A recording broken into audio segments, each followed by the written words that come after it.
चलिए बिना बकवास के क्लास स्टार्ट करते हैं। ठीक है, इस बार पढ़ लेंगे अंतःस्रावी ग्रंथियों के बारे में। अंतःस्रावी ग्रंथियाँ किन्हें कहते हैं? तो ये वैसी ग्रंथियाँ होती हैं जिनके द्वारा हार्मोन जो निकले वो क्या हो जाए, सीधे ही डायरेक्ट, मतलब डायरेक्ट ही कहाँ मिल जाते हैं, ये रक्त में मिल जाते हैं। ठीक है, तो देखिए पहला क्या होता है, पीयूष, मास्टर या पिट्यूटरी ग्रंथि। देखिए तीनों इसी का नाम है, एग्जाम में आ गया कि कौन है जो वृद्धि हार्मोन निकालती है, कौन सी ग्रंथि है जो ही वृद्धि हार्मोन निकालती है। तो याद रखिएगा पीयूष, मास्टर या पिट्यूटरी ग्रंथि। ज़्यादातर आपको पिट्यूटरी ग्रंथि दिया रहेगा, नहीं तो पीयूष ग्रंथि। ठीक है, चलिए ये क्या निकालती है, वृद्धि हार्मोन, जिसको क्या कहते हैं, एसटीएच हार्मोन। ठीक है, एसटीएच का फुल फॉर्म क्या होता है, सोमैटोट्रोपिक हार्मोन्स। ठीक है, अब देखिए इसकी यदि अधिकता होगी तो अतिकायता नामक बीमारी होगी, है ना। ऐसी बीमारी जिसमें लड़का बहुत लाम हो जाएगा और उससे चला ही नहीं जाएगा, लो भारी हो जाएगा देह से। ठीक है, और यदि कमी हो गई तो उसमें बौनापन की शिकार हो जाएगा वो, है ना। यदि कमी होगी तो कौन सा रोग हो जाएगा, बौनापन।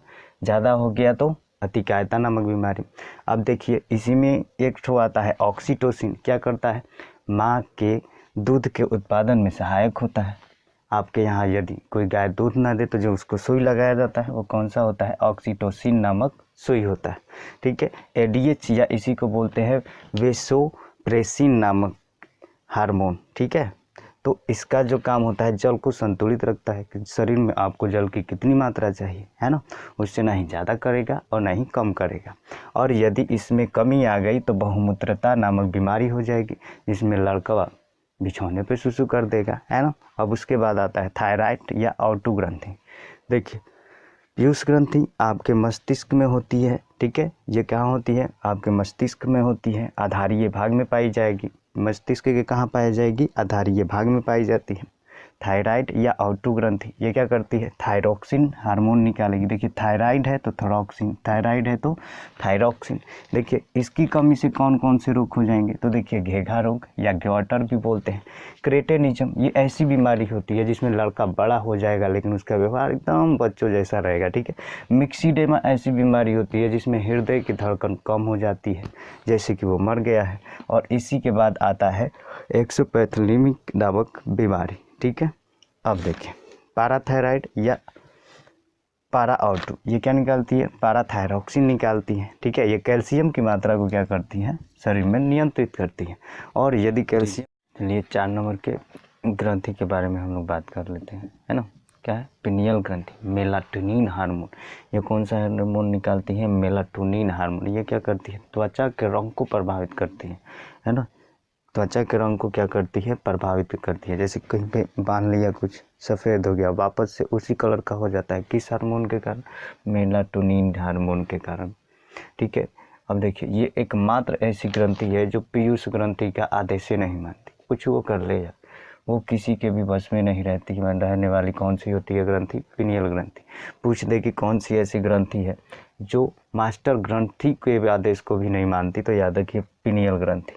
ठीक है, यह बच्चों में अत्याधिक बनता है, जिसके कारण वे नींद ज़्यादा लेते हैं, है ना, छोटे बच्चे ज़्यादा नींद लेते हैं। अब देखिए थाइमस ग्रंथि अज्ञात हार्मोन है, याद रखिएगा, अभी भी शोध चल रहा है। माना जा रहा है कि लिम्फ कोशिकाओं का निर्माण करता है, लेकिन अभी भी जानकारी अधूरी है। बच्चों में प्रोटीन बनाता है, ये बात सही है, जिसके कारण छोटे बच्चों को भूख नहीं लगती, है ना। अग्नाशय ग्रंथि क्या निकालता है, इंसुलिन हार्मोन, पहले ही बता चुके हैं कौन सा हार्मोन निकालता है, इंसुलिन हार्मोन।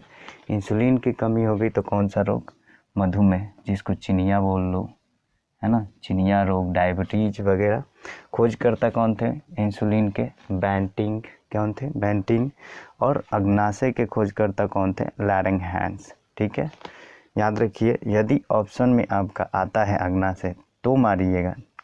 ठीक है ना, कहता है कि निम्न में कौन सी ऐसी ग्रंथि है जो हार्मोन निकालती है, तो अग्नाशय रहा तो अग्नाशय मारिए, यदि लैरिंगहैंस है तो लैरिंगहैंस मारिए, क्योंकि लैरिंगहैंस ही क्या करता है, इंसुलिन को निकालता है, अग्नाशय नहीं। ठीक है, यदि ऑप्शन में आए अग्नाशय तो मारिएगा, नहीं तो लैरिंगहैंस रहा तो लैरिंगहैंस को चूज कीजिए। चलिए अब एड्रिनल ग्रंथि के बारे में बात कर लेते हैं। इसको क्या बोलते हैं, सुप्रारीनल ग्लैंड भी बोलते हैं, अर्थात सुप्रारीनल ग्रंथि भी बोलते हैं। इसको ना लड़ो उड़ो हार्मोन बोलते हैं। क्या बोलते हैं, लड़ो उड़ो हार्मोन। क्यों, क्योंकि ये बीपी को बढ़ा देता है बहुला।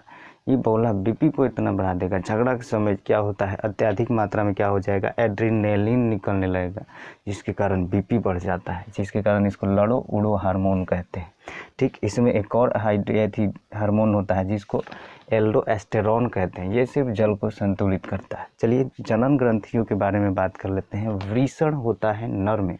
नर में कौन सी ग्रंथि होती है, तो वृषण। ठीक है, और फीमेल में मादा में होती है अंडा से। ठीक है, मादा में होता है अंडा से। अब बात कर लेते हैं इसमें पाए जाने वाले हार्मोन। टेस्टोस्टेरोन द्वितीय लैंगिक लक्षण में सहायक और जनन हार्मोन भी है। ठीक है, तो देखिए अब फीमेल में क्या होता है, एस्ट्रोजन जो होता है द्वितीय लैंगिक लक्षण में सहायक होता है। द्वितीय लैंगिक लक्षण क्या है, तो शरीर में बाल का उग जाना क्या कहलाता है, द्वितीय लैंगिक लक्षण कहलाता है। या फिर आवाज़ का भारी या पतला हो जाना, या फिर एक लड़का का और एक लड़की के प्रति आकर्षण का माध्यम बन जाना, ये सभी क्या होते हैं, द्वितीय लैंगिक लक्षण कहलाते हैं। ठीक है, जो किस हार्मोन के कारण शुरू होते हैं, तो ये हार्मोन होते हैं टेस्टोस्टेरोन पुरुष में और एस्ट्रोजन होते हैं मादा में, अर्थात लड़कियों में, जिसके कारण ये एक दूसरे के प्रति क्या हो जाएंगे, आकर्षित हो जाएंगे। अब ये जो होता है प्रोजेस्टेरोन, ठीक है, इसको भ्रूणरक्षी हार्मोन भी कहते हैं और दूध उत्पादक हार्मोन भी कहते हैं। और ये तभी बनता है जब निषेचन हो, यानी जब नर और मादा का निषेचन हो, तो जब भ्रूण बनता है तो उसके लिए दूध की आवश्यकता पड़ती है माँ को, तो उस दूध का उत्पादन करता है आपका प्रोजेस्टेरोन। ठीक है, और उसकी रक्षा भी तो एक करनी चाहिए, तो उसकी रक्षा भी कौन करता है, प्रोजेस्टेरोन। ठीक है, अब रिलैक्सिन, ये सिर्फ इतना इसका कार्य है कि जनन के समय योनि को चौड़ा कर देगा, जिसके कारण बच्चा आसानी से बाहर निकल जाए, अर्थात नॉर्मल डिलीवरी में यह सहायक होता है। तो इस प्रकार हम लोगों ने अंतःस्रावी सारी ग्रंथियों को हमने पढ़ लिया। ठीक है, तो ये समाप्त हुआ।